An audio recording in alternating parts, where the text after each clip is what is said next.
Ալո, Միլա, բարի օր, հաղորդում եմ պայթյունի տվյալները, գրանցիր, Չուլու 2, պայթյունի ժամը 16:00, համարժեքը 3,414, տանկի արկ, ես եմ պայթեցնելու, շնորհակալություն, տվյալները նույնն են.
Վերջ, սաղավարտները հագեք և գործի անցեք.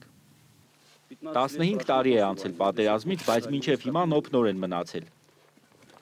երաշխիքը 100 տարի է. 50 տարի հետո էլ, եթե մարդը ոտքը դնի ականի վրա, կպայթի. մարդը ինքը ստեղծել է ու ինքն էլ սրանից տառապում է.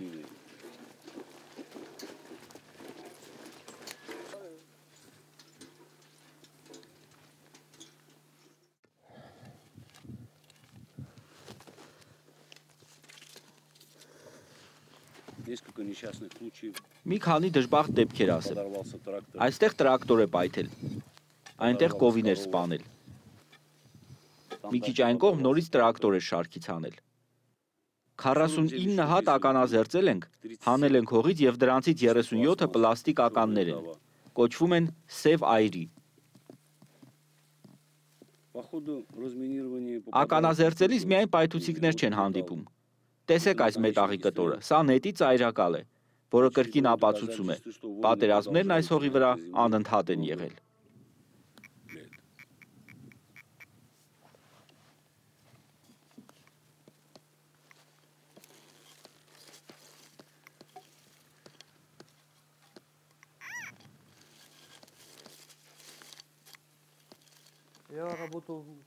Ես սակրավոր էի աշխատում, ականներ էինք փնտրում.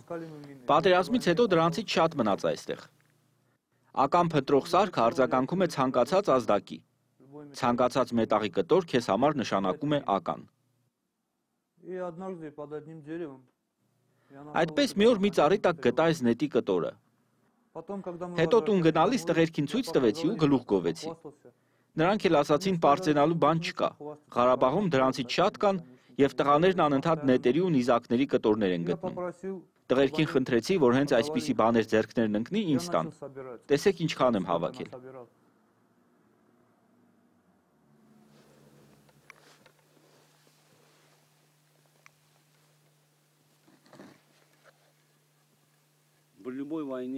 Ցանկացած պատերազմից հետո ականները մնում են. մեծ հայրենականի հետևանքներն էլ դեռ կան, ռազմամթեր, կարկեր. ականները դեռ ոչինչ. ավիացիան այստեղ տեղը տեղին պայթուցիկ սարքեր, կասետային ռումբեր ու ամեն տեսակ հրթիռներ է ցանել վերջին կռվում. դրանց ձայնը դեռ երկար կլսենք.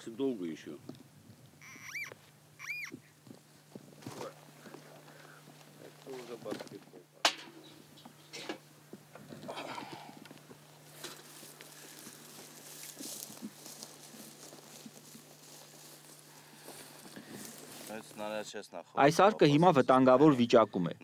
տեսնում եք, պայթուցիչը դեռ վրան է. գործի են գցել չի պայթել. Ամենայն հավանականությամբ ոչ թե ծայրով է բախվել գետնին, այլ ուղղակի կողքի վրա է ընկել. Մի փոքր շարժում աջ կամ ձախ և հնարավոր է պայթի. Դրա համար էլ չպայթած ռազմամթերքը հենց տեղում էլ ոչնչացնում ենք։ Ոչ մի դեպքում չենք կպչում դրանց։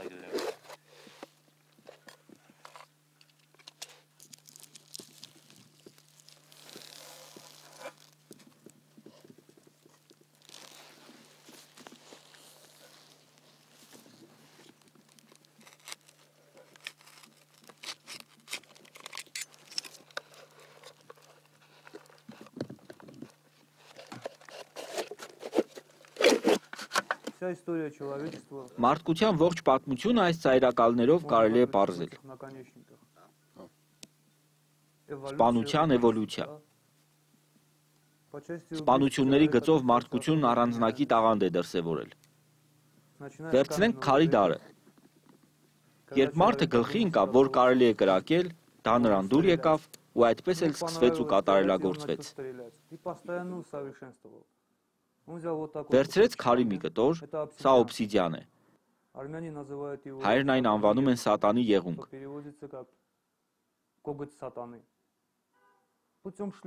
Հղկեց, տաշեց ու ստացավ նետի ծայրակալ։ Դա էլ հարմարեցրեց այսպես և վերջ, նետը պատրաստ է։ Տակի մասին մի քիչ պարուրաձև տեսք է տվել, որ փայտին լավ նստի, այսպես։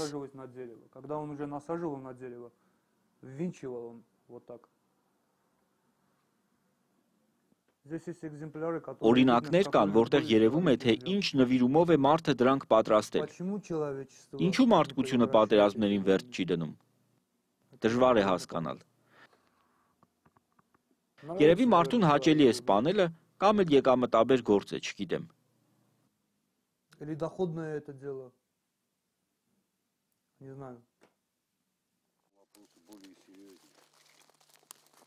Այ գալիս եմ դաշտ և զգում եմ, որ այստեղ գործս դժվար է լինելու։ Վախ կա։ Ոչ թե սիրտդ է վախից գնում գալիս, այլ ներսումդ տագնապ ես զգում։ Դուրս ենք գալիս դաշտ ու միանգամից իրար ձայն տալիս։ Տղերք, այս դաշտում մարդ է զոհվել, զգույշ եղեք։ Մեր կանխազգացումներից է։ Եթե մի մարդ զոհվել է, ուրեմն երկրորդն էլ կզոհվի։ Ինձ հետ մի այսպիսի դեպք եղավ։ 15 օր առաջ տրակտոր էր պայթել ականի վրա։ Գործս էի անում, ականազերծում էի, բայց չգիտեի, որ այդտեղ էլի այսպես ասած չփորվող, դուրս չեկող ականներ կան։ Կամաց առաջ եմ գնում տեսնեմ պայթած տրակտորը։ Շուրջս եմ նայում, արյուն, շշով գարեջուր, պանիրով բրդուճ։ Երևի կինն էր հետը դրել, որ դաշտում ուտի։ Ահա հենց դրանք էլ մնացին կնոջը, ինչ որ թափված էր։ Գարեջուրն էլ լավ փրփրել էր, կիլիկյա էր։ Մինչև հիմա հիշում եմ, ախր այս տարածքը ծանր տեղամաս է։ Հետ եկանք նույն տեղը, որտեղ այդ մարդը զոհվել էր, և 5 ական հանեցինք, պլաստմասայից։ Ոնց որ ուսերիցս քար ընկներ։ Հենց այդ տարածքում, որտեղ մի քանի մարդ էր զոհվել, ընկերս կուրացավ։ Հիմա Երևանում է ապրում, Իսրայելյան փողոցի վրա, անունը Կարեն է։ 2 զրահամեքենա կողք կողքի հավասարվել են։ Մեկը վիրավորներ էր տանում, մյուսը օգնության էր հասնում։ Ընկերս ոտքից վիրավոր էր, վերքը կապել էր և հետ էր գնում կռվելու, կոտրվածք բան չուներ։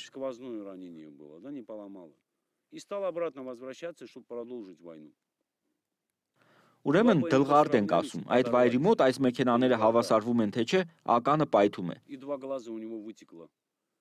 Հարվածից աչքերը դուրս էին թռել։ Այդ պատահարից 12 հոգի վիրավորվել էին, 3-ը մահացան, 2-ն էլ կուրացան։ Ասելս ինչ է, այս պատահած բաները, այս կռիվը, աչքի լույսը կորցնելը, ոնց որ ներսումդ, հոգումդ վերապրես։ Ինչ որ չարության էներգիա է տարածվում։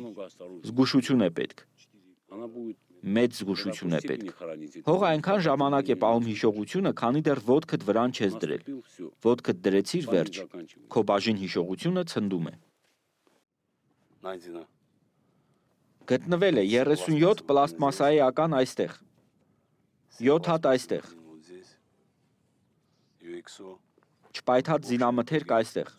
մի խոսքով 49 հակահետևակային ական, 33 պայթուցիչ։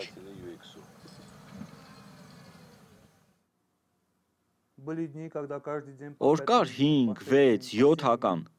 Ոնց որ արևածաղիկի սերմերը փաթեթից շախտաս, այդ տպավորությունն էր։ Ու դեռ ինչքան էլ կան։ Ապրում ես քաղաքում, այդ մասին չգիտես, բայց երիք է դուրս գաս դաշտ, աշխատես եւ կամաց հասկանում ես, որ ամեն 30-40 սանտիմետրը մեկ ական կա։ Եթե չվնասազերծես, կսպանի։ Ուրախանում ես ամեն անգամ, որ դու ես ականը գտնում, ոչ թե ինքը քեզ։ Դե իմ դեպքում մի անգամ հակառակն էլ է եղել։ Պատահում է։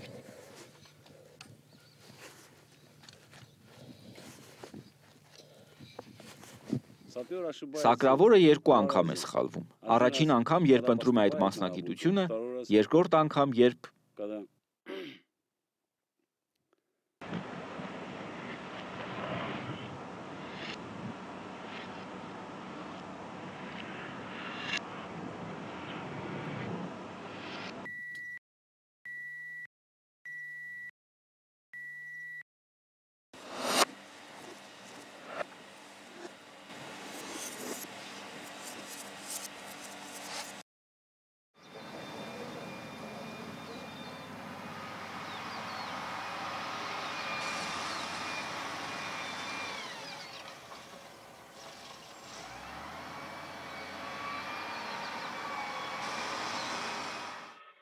դիրքավորված եմ։ Սկսեք գործել։ Պատերազմից հետո սկսեցի ականազերծել, դարձա սակրավոր։ Աշխատանքը դուրս գալիս է, ոչ թե նրա համար, որ կյանքս եմ վտանգում։ Ուղղակի ես շատ բան եմ տեսել պատերազմի ընթացքում եւ դրանից հետո։ Անթիվ խեղանդամ մարդիկ։ Այ հենց դա է ինձ ու իմ նման տղերքին ստիպում տարիներով աշխատել այստեղ։ Փողը ապրելու համար իհարկե կարևոր է, բայց ուրիշ բան էլ կա։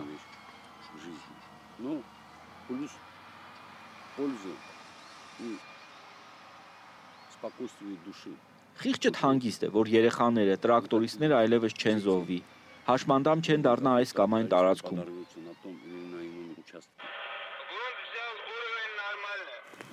Ավտոն տրակալած էստեղ, սե բակիշկան վերինգաց է, ես փոսում նալալ, բակիշկանել ենք դույս կարալ, տեղ այդ տերիտորիա մքելիս, անել տեղին կոլուշկան թխած փոսկան տեղ, մի հատ մին էլ տեղել Տաունց обезвредить են крал, на месте уничтожать են крал։ 12 տարեկան տղան բռնել է փայտ բարձած ձիուսանցն ու գնում է։ Ձիու հետևի սմբակները տրորում են ականը, ձին պայթում է։ Ձիու գլուխը տղայի հետ մի 50 մետր շպրտվել էր պայթյունի վայրից։ Մենակ ձիու գլուխն էր մնացել։ Տղան էլ 50 մետր թռնելուց հետո կենդանի էր մնացել։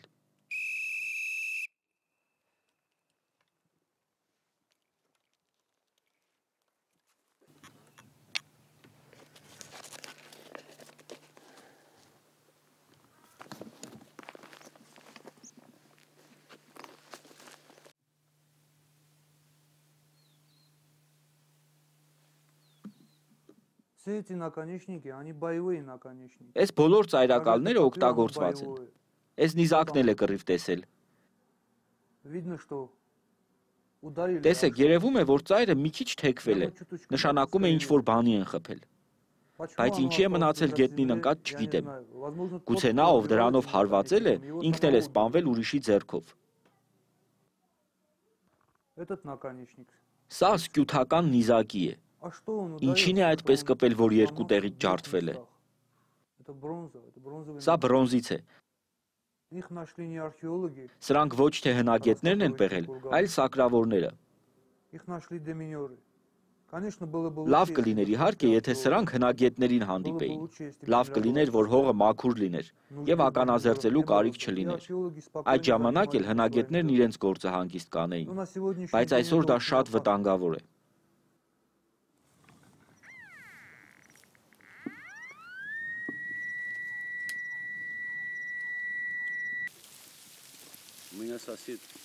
Իմ հարևանը Արտյուշա Գրիգորյանը պատերազմի ժամանակ իր ուռալով ականապատում էր Դրմբոն հորաթաղ կչողուտ տարածքը։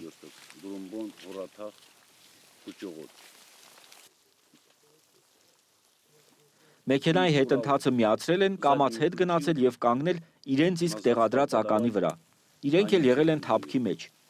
Իրենց ականի վրա էլ պայթել են։ Շատ սակրավորներ են այդպես պայթել։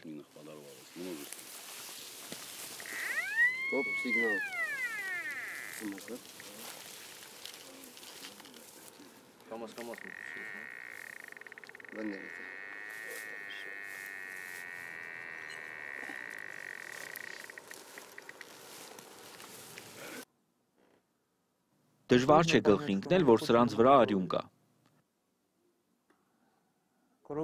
Արյունը չորացել է, բայց երևում է։ Դա մեր արյունն է, մեր նախնիների արյունն է։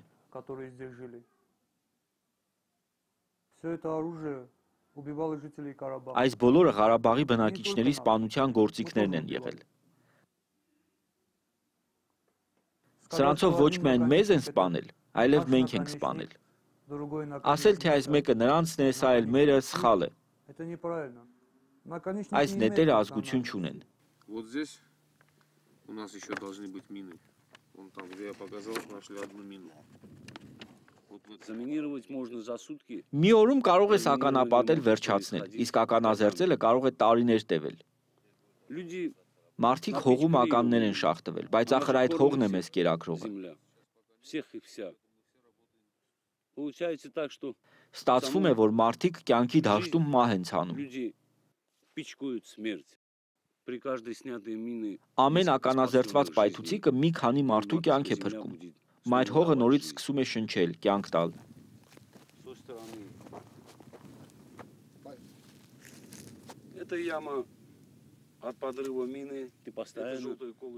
Անընդհատ մտածում ես, կգտնեմ։ Հետո զգացողությունը ժամանակի հետ մի տեսակ բթանում է։ Բայց հենց որ մտնում ես դաշտ, գործի ես անցնում, արդեն ուշադրությունդ լարվում է։ Հենց որ մի ազդակ ստացար վերջ, արդեն հոգեպես պատրաստ ես աշխատանքի, արդեն լարվածությունդ մեծանում է։ Արդեն տեսնում ես, ինչպես ես մոտենում, փորում, ինչպես ես հանում։ Ամեն օր այդ մարդը դաշտ է դուրս գալիս, որ սպանի մահը։ Սակրավորը գտնում է ականը, հետո մասնագետը այն պայթեցնում է ու տղերքը բոլորով ասում են. Փառք Աստծուն, հողը մի թարախապալարից էլ պրծավ։ Այսպիսով հողը մաքրելով, այս կատարսիսով նրանք հանգստություն են բերում այն մարդկանց, ովքեր հետո ոտք կդնեն այս դաշտ։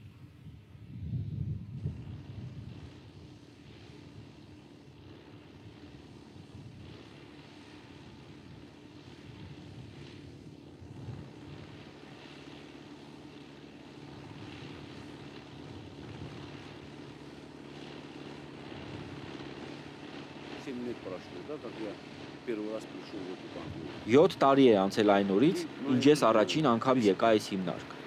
Անգիր գիտեմ ամբողջ Ղարաբաղը։ Ու լավ գիտեմ, որ հողերի 40%-ը, այն մասը, որոնք մենք ազատել ենք ականներից, արդեն հերկվում են։ Դա նշանակում է ոչ թե 10, ոչ թե 100, այլ հազարավոր մարդկանց է կերակրում այս հողը։ Չի եղել մի դեպք, երբ հալոտրաստի գործողությունից հետո տրակտորը ցանելիս կամ հերկելիս պայթի։ Երազում գունավոր կինոյի նման մղձավանջներ ես տեսնում, իբր ականազերծում ես կամ էլ կռվի դաշտում ես։ Տեսնում ես իբր քեզ վրա կրակում են, ընկնում ես, բայց կարծես թե դեռ կենդանի ես։ Այնպիսի բաներ ես տեսնում, այդ մղձավանջները անընդհատ հետապնդում են ինձ։ Բայց դրանց վերջն էլ կգա։ Ինչպես պատերազմը վերջացավ, ականազերծումն էլ կվերջանա։ Կարծում եմ մենք վերջնականապես կմաքրենք Ղարաբաղը։ Առաջին Աստված։